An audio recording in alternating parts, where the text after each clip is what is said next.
So, what do you think the educational world can learn from marketing, where we're always looking at ways to interrupt the person's train of thought in a way that they're doing something else, but the marketer or advertiser wants the person to change their thought process and think about what the marketer wants them to think about.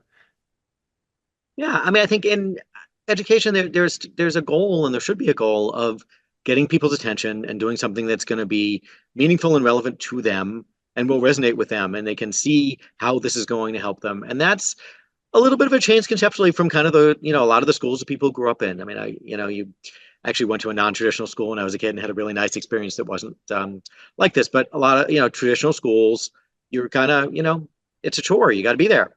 You're stuck there. They talk, you listen, or maybe you do some activities, you do some things, but you have to be there.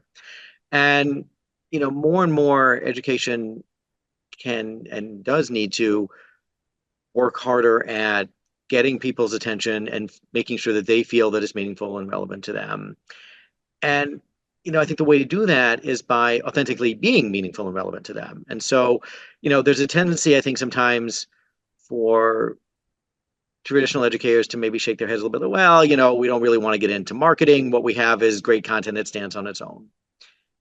And, on the other hand, I think students are saying, well, what is this? What am I going to do with this? What is this going to do for me? And to me, there's sort of an in between that I think is kind of the right place to land, which is, as an educator, we're not asking you to abandon what you know. What you know is absolutely valuable. You have expertise in how people learn. You have expertise in certain content areas. But there often are ways, especially with technology now, to restructure learning experiences so that they are more fully active, that they put more control and more flexibility in the hands of the learners. And a lot of that produces its own energy, really, in a certain way, right? You put people in a position where they're doing things and they're energetic. They're not just going to sit in a room and listen to you and then go out at recess and get their energy out. They're going to really be into this. And so I don't think that's cheapening the educational experience in any way. I think it's quite the opposite. I think it's deepening the experience. And that's really what we want. And that's a nice lesson to be able to take from marketing, I think, in the right ways. You're not just pasting something on top of education, but you're re-envisioning the kinds of experiences that you provide so that they take advantage of, they achieve some of the same goals that marketers have in terms of getting people's attention in what needs to be a personal and meaningful way. You are listening to Power Marketing with Kevin Lee. Kevin and his agency Did It have helped thousands of businesses win through superior marketing, as have his books, articles, speaking engagements, and the eMarketing Association Power Marketing podcasts. Here's Kevin. I'm super excited to have David Guralnick with me today because he lives and breathes in the education and learning space, which I think marketers could probably take a lot of best practices from, particularly as it relates to the early stages of marketing, where we're trying to educate our prospects and future customers on why we're great, why our brand should be preferred over others, and in some cases, exactly how a product is used or a service is used. So feel free to add to my introduction, David, and explain sort of what your mission is within the education community, online and offline. Sure, absolutely. Thanks so much for having me, Kevin. Really appreciate it. So I'm David Guralnick. I am president and CEO of Kaleidoscope Learning, which is in the online learning and technology space, mostly working with a mix of corporate clients and nonprofits. So the goal of a lot of the work at Kaleidoscope is create really interesting experiences that help people improve their job performance. So a lot of that is learning and education from the point of something they would do as maybe part of their training. And some of that is also something they would use just in time as they need it to help them do the jobs better. And so we integrate lots of different areas, everything from entertainment and video to different types of activities and technology and AI techniques, which was a cool thing a long time ago when we started and then wasn't and now is again. And so a lot of things like that. I also teach at Columbia University through Teachers College. I teach really about what I do. I have a course on online learning for business and industry, and I'm president of the International E-Learning Association, which is a nonprofit that furthers research across both the academic and business world, and then run a conference called the Learning Ideas Conference and some other offshoots of that, which is every June on Columbia's campus and also as a hybrid online event. And so all of those, I think, connect in my mind in a way that my overall goal is how can we put people in position to have learning experiences that are going to be meaningful and relevant and resonate with them and are enjoyable and really capture people's natural instincts to learn and pursue things that are interesting to them, and then have a practical element that are not, that feel that they have a purpose. And that's kind of the overall goal. And I think a lot of what I've done over my career is to bring technology in to help us do that on a large scale. So there are things you can get out of having a fantastic teacher, but that teacher is going to be really limited in their capacity. And so that's where a lot of the technology comes in. Yeah, I'd love to understand a little bit more sort of like the active versus passive learning, right? Obviously, remote learning has been around ever since, the VHS machine was invented on the video side. And before that, with textbooks, that they just hand you the textbook and say, read this, and you were supposed to suddenly understand everything in there. And of course, universities and schools have built their entire, industry on this idea of more active learning, being participatory, being in a class. Doesn't always necessarily work there either. But how do you translate some of the passive versus active learning into an online environment to make sure the person's not zoned out and not even engaged in the learning process? Yeah, no, that's a great question. And a lot of it in my mind is about really flipping around the way we think about what a learning experience is. And so traditional learning, you think of lectures and you think of people listening and absorbing, and even the early distance learning that you mentioned is along those lines. And, historically, that wasn't always how education was, right? People used to learn trades by being an apprentice. So they would learn to be a blacksmith by working with a master blacksmith. You would start maybe by watching and cleaning, but then pretty soon you'd, get to do a little more and a little more, and you'd have a mentor helping you, and you get feedback on how you're doing, and you're always participating in the process, and you had someone working with you. Once we needed mass education, that just wasn't going to be practical, right? You couldn't have enough experts take enough time to teach everybody everything they needed to learn, and the kinds of things people need to learn became much more broad. With technology, so a lot of what we've seen with technology is mirroring that model because everybody grew up with that model, and they kind of think that's what education is. I don't think that's what education is. I think that the apprenticeships are a lot more about what education is and should be. And so with technology, to actually finally answer your question, what we try to do and what I recommend trying to do is put people in different kinds of situations. So, suppose you want to learn, about ancient Greece. Well, maybe you can be in a VR simulation where you can explore parts of ancient Greece and interact with characters from those times, interact with Socrates.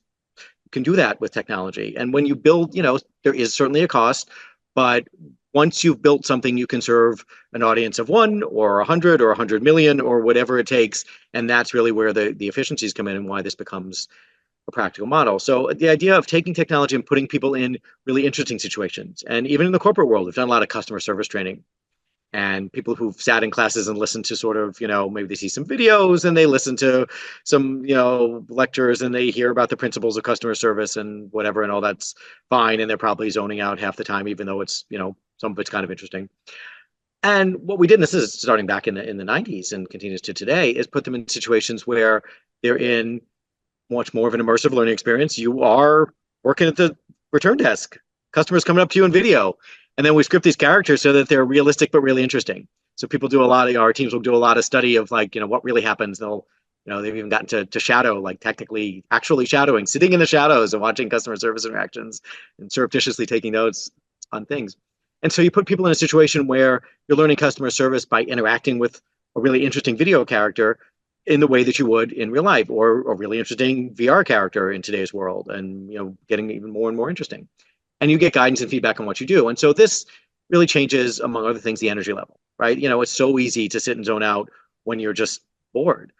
But all of a sudden, this is a game-like feel, and it's a game-like feel in the real authentic ways, right? It's not just a game on top of boring information. It's everything is structured in a way that feels real and feels interesting and keeps your attention. And obviously not every experience is going to be great, but that's the goal behind it. And that's where I see a lot of the uses of technology and how we can take advantage and continue to of what we can do online. Are there situations where one's able to replicate the sort of one-on-one mentorship environment in a remote way as well? Because that feels a little bit more like an apprentice style learning, where you have somebody that you're interacting with, who I guess now would be human, but increasingly might end up being AI in the future. Yeah, no, I think you're on it exactly. I mean, I think, we've, we've certainly structured a lot of environments so there's been some kind of AI component that can help, answer questions and things like that. It doesn't give you the true human feel, and that's something that is harder to do on a large scale and not really possible as much at this point. Sometimes we'll, depending on the situation, sometimes we'll augment that with some, human work. So maybe we let you go from, you know, one one expert to, you know 20 people can now be one expert to 200 people, and so you can just use their time better and for specific things. The other point you made about AI taking over in a lot of those ways is absolutely interesting, and where a lot of things are going. A lot of things we've been doing for years involved a little bit more controlled sort of AI-ish work, where you kind of, the system was built to know the context that you're going to be in, and a lot of the generative AI now doesn't always need that, but there are questions still about, there are hallucinations, there are questions about how things deal with sort of more specific bodies of content and can actually get the right structure and the right specifics. Your target stores, you want people to learn the target customer service way. You don't want to just hear anything about random customer service. And so there's a lot to that. But I think that is absolutely one of the goals. Ideally you would have an AI coach who can work with you and gets to know your interests and your preferences and the things that you're good and bad at and the things that you might be interested in being better at and all of those things. And there's a lot we can do with that. And I don't think this argues against the human touch. This is providing the human touch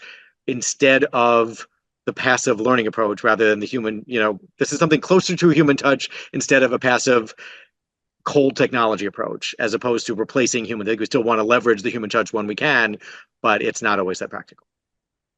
On a corporate learning environment for customer service or for other elements, I guess sales, part of what CFOs go through and the other C-suite members is trying to understand the ROI of any investment in training or learning. And similarly, in the marketing context, it's much more difficult to calculate the ROI for upper funnel educational content and educational learning-based marketing messaging in comparison to what they call lower funnel, which is just harvesting existing demand. But on the educational and corporate side, do you feel like many corporations are under investing in training and education because they haven't had the model in which to sort of know what their ROI would be? Tom, to a degree, I think the tendency is to at least underinvest in some of the right forms of education and Mm, training. I think there's still more than you might think in this day and age, a feel that training is sort of a necessary evil. We have to do something. Let's just kind of get it done, and that there's a missed opportunity there. And so we see, I think there's been an evolution. Training is now learning and development. There's an evolution toward more progressive approaches and some changes, but I still think it is not where it needs to be, and there is still a tendency for people, especially higher ups, to think of education as the way that they grew up with education and not really appreciate what you can do and how that could work better into people's workflows, how you could create things that are much more practical and hands-on and really prepare people or to do their jobs better or help them do their jobs on the fly. And our arguments are hard because a lot of the really good corporate education is custom, right? So, even at the level of customer service, you want people to do customer service the target way if you're target stores. And so sometimes you can't really fully evaluate the ROI until it's done, and then you've already had to mm, make the investment. right. And then actually, interestingly, in my experience, often they don't anyway. So they kind of get interested in it until it's more money to spend to go evaluate it, and then nobody wants to really do it anymore. And I think I don't know that that's a challenge that's been fully addressed yet. Let's put it that way. I think there's a lot of room. Right.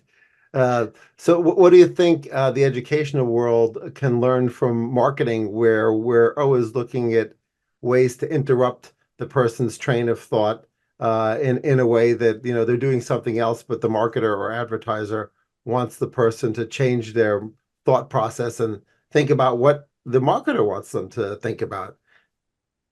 Yeah, I mean, I think in education there's a goal and there should be a goal of getting people's attention and doing something that's going to be meaningful and relevant to them and will resonate with them and they can see how this is going to help them. And that's a little bit of a change conceptually from kind of a lot of the schools that people grew up in. I mean, you actually went to a non-traditional school when I was a kid and had a really nice experience that wasn't like this. But a lot of, traditional schools, you're kind of, it's a chore. You got to be there. You're stuck there. They talk, you listen, or maybe you do some activities, you do some things, but you have to be there. And, more and more education can and does need to work harder at getting people's attention and making sure that they feel that it's meaningful and relevant to them. And I think the way to do that is by authentically being meaningful and relevant to them. And so, there's a tendency, I think, sometimes for traditional educators to maybe shake their heads a little bit. Well, we don't really want to get into marketing. What we have is great content that stands on its own. And on the other hand, I think students are saying, well, what is this? What am I going to do with this? What is this going to do for me? And to me, there's sort of an in between that I think is kind of the right place to land, which is as an educator, we're not asking you to abandon what you know. What you know is absolutely valuable. You have expertise in how people learn. You have expertise in certain content areas. But there often are ways, especially with technology now, to restructure learning experiences so that they are more fully active, that they put more control and more flexibility in the hands of the learners. And a lot of that produces its own energy, really, in a certain way, right? You put people in a position where they're doing things and they're energetic. They're not just going to sit in a room and listen to you and then go out at recess and get their energy out. They're going to really be into this. And so I don't think that's cheapening the educational experience in any way. I think it's quite the opposite. I think it's deepening the experience. And that's really what we want. And that's a nice lesson to be able to take for marketing, I think, in the right ways. You're not just pasting something on top of education, but you're re-envisioning the kinds of experiences that you provide so that they take advantage of, they achieve some of the same goals that marketers have in terms of getting people's attention in what needs to be a personal and meaningful way. I remember reading, and I may be butchering this, but there was sort of this concept between visual learners, sort of auditory learners, and then people who are more sort of activity-based learners. And you mentioned a lot about sort of activity and engagement being important, but within the online learning context, do you also have to think as a content creator or about this, visual versus auditory way of learning? Yeah, I mean, there's been several schools of thought on this, and the recent, past decade or so, honestly, that's what's called learning styles theory, and about the past decade on that has been pretty clear that that's kind of been debunked. That people aren't really quite that limited. However, I think there's a lot to take away from some of those thoughts, and I think that what you want to do well as a learning experience designer, especially with technology, is give people control of the learning experience and let them. You're still letting, I think you want to cater to letting people choose certain things, right? You don't necessarily need everyone to do exactly the same thing or want them to do the same thing. Even in a customer service simulation, at any point, even the simpler ones will have questions that you can ask of an expert. They might come up on video, they might come up on text. Some people will have a customer in front of them and want to ask a lot of questions so that they can kind of think it through and get it right. Some people don't want any of that and they want to just jump in and try things out. And if they anger the customer, hey, that's kind of fun too, which by the way is not a bad thing. Okay. Experiment, have fun, piss the guy off. Maybe he storms out. Then you can come back and do it better. There's nothing wrong with that. It's great. People have done it and had fun with it. So at that level of kind of sort of a different take on what people's preferences and styles are, absolutely. And I think building environments with the flexibility to let people use them in some different ways that suit them and not have to be all in lockstep is really, really helpful. And that kind of follows a lot of, game design theory and things like that, where, when people build game, not everybody's going to go through a game in the same way. They're going to, choose their own path, and they're going to choose their own ways about how you want to do things. You're going to survey the landscape and then make a decision, or you'll just dive right in and try something out and see what happens, or you'll focus on the people rather than on the land, or whatever the game is about. And I think the same is true in a good learning experience. Are learning experience designers incorporating other elements of gamification, potentially teams and leaderboards and badges and levels that you might see in a gaming environment? Absolutely. There's a lot of that, especially in the corporate world. There's a tremendous amount of that. My own view of that is I think sometimes that's really, really useful. And then sometimes I think it gets leaned on a little bit as if it's going to be sufficient. And I don't think it's generally sufficient, right? So, I don't think it's sufficient to say, let's take an experience that's mostly about facts that are going to be not that applicable directly to how you do your job and just make it fun by having a leaderboard. It is more fun than not having a leaderboard, but it isn't necessarily the kind of authentic engagement that I think we really want. And so I think that has its role. And kind of like everything, sometimes things catch on and, the role gets overused. And I think that's something people have to watch a bit, is to be judicious about when they use those kind of methods. You mentioned earlier that there's an upcoming conference that you're producing, and as you went through and did the agenda for that, I'm sure that it's evolving every year, or if you've done it for many years, about what's on the agenda and what the industry and your constituency think of the hot areas. So, what are some things on the agenda that are there now that weren't previously on the agenda? Yeah, no, that's a great question. And yeah, this is our 17th conference, so things have changed a little bit over the years. I mean, the big thing really this year is AI. I mean, generative AI is everywhere, and that wasn't true even a year ago. Was sort of just starting to be true, although there was a little bit of a gap. People send in their proposals by the December before, and so there was even last year was sort of just the start, I think, as far as what people were able to kind of have something interesting to say. This year, there's a lot of generative AI in different ways. You'll see things about generative AI from the standpoint of where it fits in learning experiences along the ways that I've been talking. Also, how it fits in the design development processes. So how can generative AI help you as a learning experience designer, whether you're in a company or whether you're in education? Where's the right fit, right? Like, you don't want it to do your job. And most people don't want to be replaced by AI anyway. But where does it help you, and where is it an appropriate way for it to help you, where it will maybe help generate some ideas, but you still own the process. Maybe you'll get a little bit of information. Maybe it'll spark some creativity. Lots of things that people are exploring, and I think that's absolutely a core theme. And I think experience design as a whole has become more and more the focus. I think there was a time, especially a couple decades ago, where a lot of the education focus was more on quote unquote content, as if there's a list of things that people have to know, and if they know them, we're done. And I think that's switched around quite a bit. Our conference was always kind of on the cutting edge of those things a little bit, but they're probably more than a little bit. But even more than ever, we're seeing a lot of, we have interesting demonstrations of things that people are doing, other new technologies, VR and AR and holograms, and some really interesting things with projections. There's a company in based in a few countries, but based in Italy and the US, called eReal, which has been around for a number of years and coming to our conference, where they use, among other things, they use projectors to create 3D environments that people interact with, and use that for medical simulations and things like that. So you can look at a body that's a hologram, and it's really, really cool stuff. And so there's a lot of really interesting stuff with with new technologies as well, and that continues to explode. That brings up an interesting element of investment that comes up in marketing all the time, which is like production value versus effectiveness, right? Because you can do the sort of snazzier, fancier, shiny object stuff, and you will obviously get some kind of a marginal incremental impact as a result of taking it to the next level. But when you have a finite budget, which everyone does, right? One has to sort of pick that level of immersiveness, or how realistic is the simulation, or are we using, a more expensive simulation environment versus a less expensive? How should the designers and their superiors think through that trade-off analysis as they're developing the content?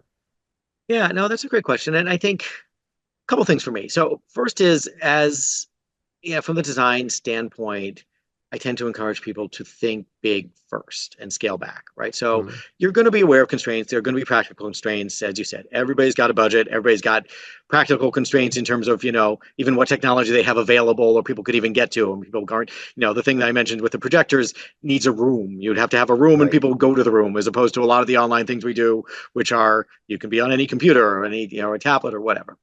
So but I will still encourage people to think big and scale back. And I think that's a very different design process than starting constraints up, which is in itself, I think, a constraining way to think about it. And if you think about the ideal first, a lot of times you find you can do something within budget that maybe isn't exactly what you thought it was going to be, but is really, really interesting. So maybe, we can't do the fancy VR part that we wanted, but we can do something that approximates parts of that in video that we can handle. And I wouldn't have thought about it at all if I hadn't thought about doing it in VR first. And a lot of those kind of things, I think, come up by thinking what the ideal experience is. And, sometimes you find, hey, maybe this doesn't need to be a technology-based part of the experience. Maybe this is something we just ask people to do. All those things come up when you do it. Otherwise, oh yeah, ROI is always a big issue, and what's worth is a big issue. We deal with that all the time, especially even in terms of video. We have certain projects where we do a lot of high-end actor video, and we've got really interesting scenes, and we usually will reserve a lot of that for where it's mostly where it's the most necessary. Again, it depends on the client and the budget. Is it something that you really benefit from seeing? Is it something you benefit from seeing a very real scene and interacting with it and making decisions? We have different activities that make use of video.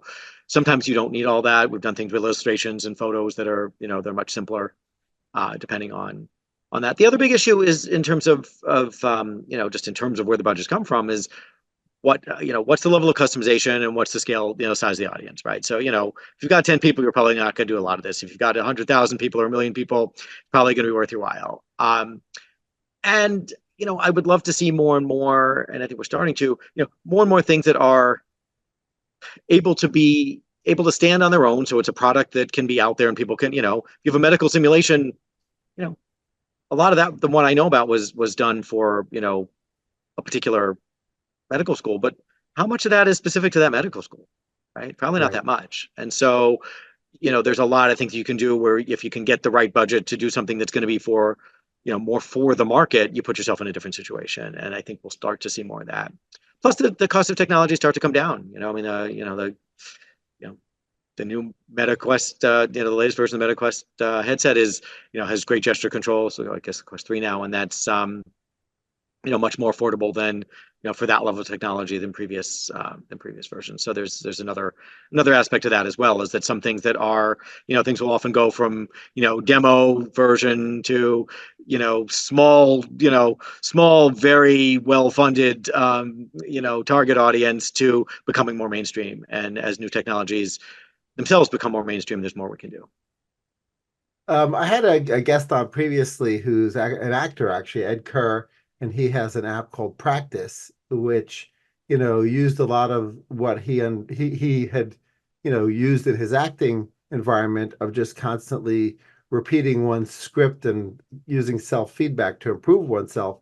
And he's built an app where that's used in a sales training environment with the thinking that, you judging yourself, right? And having that feedback loop would allow you to sort of up your game. And then when you, felt like you were better at sales, you could sort of have your superiors look at your pitch, right? That you would use sort of honed on your own using sort of acting training techniques. And I thought, people hate to see themselves. So I would imagine some people would be scared of that, right? And scared of getting feedback, of giving themselves their own feedback. But I'd love to hear within the context of the learning ecosystem, if there are ways in which you can take people who would, hate to hear themselves or hate to see themselves on camera, but yet you're putting them in a simulation environment. Can you allow them to sort of grade their own homework or sort of see themselves interacting and then improve as a result of that? Yeah, no, that's a really great idea. I do think you're right that a lot of people, especially with video, don't want to see themselves. I know we've done some, more, I think, on the the call center customer service things, especially back in the older days where it was just voice. And I think people are a little bit happier to hear themselves than to see themselves and rate themselves in that way. So that was pretty useful. I think that's another potential use of AI too, though, is, if you don't want to look at yourself, but can you get really valuable feedback from, AI techniques and a computer simulation that's really able to evaluate not just, the words that you've chosen, but through different technologies, the tone that you use and the are you too loud? Are you too soft? Is your inflection right? Is the overall tone nice? Are, gestures and images and all sorts of things too. Are you smiling enough if you're in front of a customer? So there's a lot that you might be able to get out of technologies, especially newer technologies, that I think can help people get a better sense for their performance. Maybe in a way that feels, I think, in that way more private. I know there's always sort of a data privacy concern, and I understand that one. But in terms of feeling like I don't have to stare at myself. I mean, I don't like watching myself in video. I do a lot of interviews, and I still don't like watching them. But so I get it. But you don't. So that way you don't have to spend as much time watching yourself, or even having your supervisor watch you. You can get feedback from an appropriate use of technology, and maybe that's one way to go. That's great. So, what else besides the conference has you excited about in the next year? I mean, obviously AI is going to be super exciting, but more specifically, are there any trends that you think are going to be shaping the industry? Certainly within the for-profit education space and even the nonprofit education space, it gets put under a microscope all the time as, having become obscenely expensive in comparison to, the inflation rate of education has been greatly outpaced other things. But it sounds like some of the stuff you're covering at the event has the potential to sort of right the ship, right, with regards to the escalating costs of providing education and training. Yeah, no, that's a great question, and I think I mean, I think some things are going to take some time, but I am hoping certainly AI and new technologies can really help, right? And not just AI, but AR and VR and holograms and eventually use of some of the sensors and some of the things I'm talking about. And I think that's, a lot of those things are probably not exactly in the next year, but starting to take hold a little bit more. The cost of education is obviously a concern. I think, I think we can use technology to help with that. I mean, it obviously takes, a lot of parties are involved in terms of how this works, but in order to put people in situations where they're making better use of the more expensive people's time, whether they're professors or whether they're experts within a company or whatever they are. And so, you can imagine a world where people are, you may be taking, even if you're taking a traditional class at university, that some of the time goes to really interesting technology environments. And then you're spending your time with the professor, maybe talking about that. And maybe you get more in one-on-one time because they're not spending all their time lecturing. And maybe you get more insight because you're not just passively absorbing what they're saying, but you really get to know you. When I teach my class at Columbia, it does have to stay small, but people do very individual projects. So they're learning online learning design for business industry, and they pick a target audience and goals, and they design something. So they get to see a lot of demos in class, and their project for the semester is come up with something, that's going to help someone do some job better, whatever that job is, something you're familiar with or can get familiar with. And so in that, it's a very personal experience. And we don't really use technology, particularly in that way. But because it's very individual, my capacity is at 30, right? So that's kind of what I can do. But I will work with everyone. I get to know their projects individual. They get particular guidance, and that's part of what you get out of that class. I think in a lot of classes, especially, maybe the larger undergraduate classes, if you can start taking some of the lecture time and put it into online experience time, it changes the way that you can, kind of the way the economics can work. And I think it's not something that could happen immediately. And there are other factors. Professors are used to being the sage on the stage, and changing that model is a challenge. But there also are people growing up in a different environment now as well.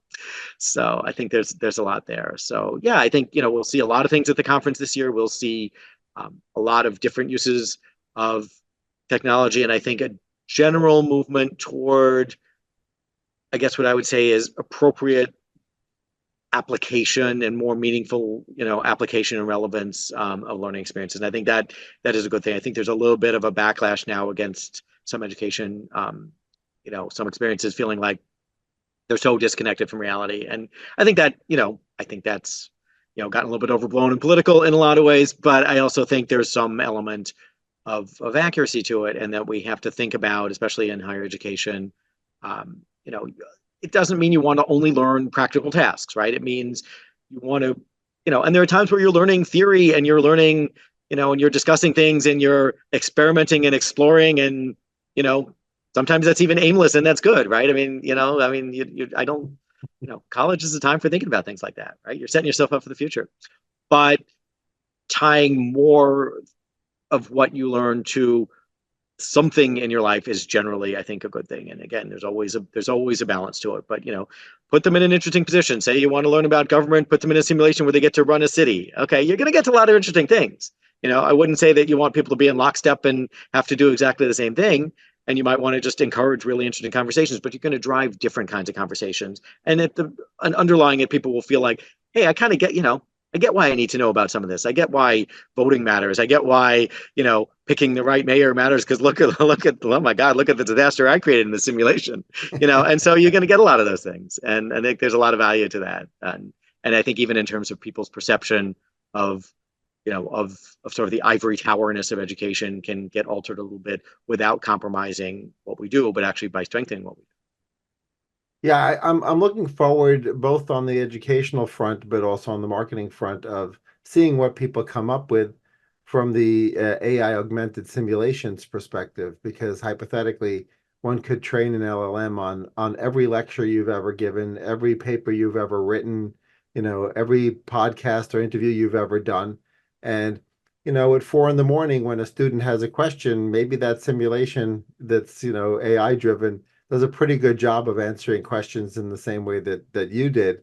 Similarly, on the marketing front, many corporations that have more sophisticated products, right, could end up training, AI augmentation simulations to really engage with the consumer in interesting ways that deliver a tremendous amount of value. So it's a bit scary in the future to think of oneself, replaced at 4 a.m. By an AI versions of oneself, but at the same time, it could be quite powerful.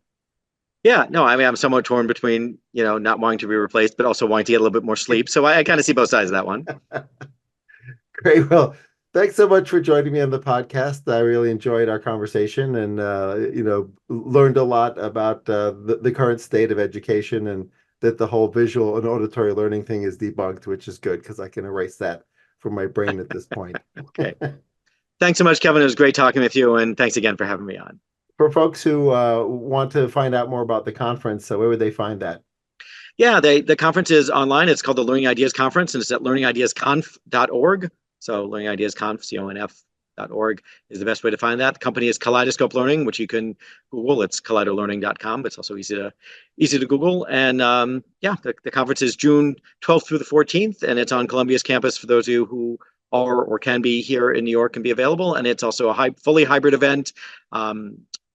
Everything is broadcast online. So there are some talks that are online, and all the in-person talks are also broadcast online.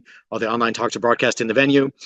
We have some ways to try to help people communicate better as a full group, kind of a full group with different media. So some people are in person and some will be participating virtually. So either way that you can make it, if you can make it a part of it, everything's recorded. So if you're a registered participant, you can watch the recordings for anything that you missed as well. As people can't get everything. So yeah, really looking forward to this year's event. Just a great set of keynotes and talks, and 3 days of a lot of things going on. And for those of you who are here, some social events as well. Great. So best of luck with the event production. No hiccups, I'm hoping. And I look forward to keeping in touch in the future. Absolutely. So do I. Thanks again. Kevin Lee's Power Marketing is available on all your favorite podcast networks. Kevin loves helping businesses excel at marketing. Having marketing challenges? Just like Santa in The Miracle on 34th Street, if Kevin can't help you, he'll know someone who can. Find him on LinkedIn, subscribe, or follow.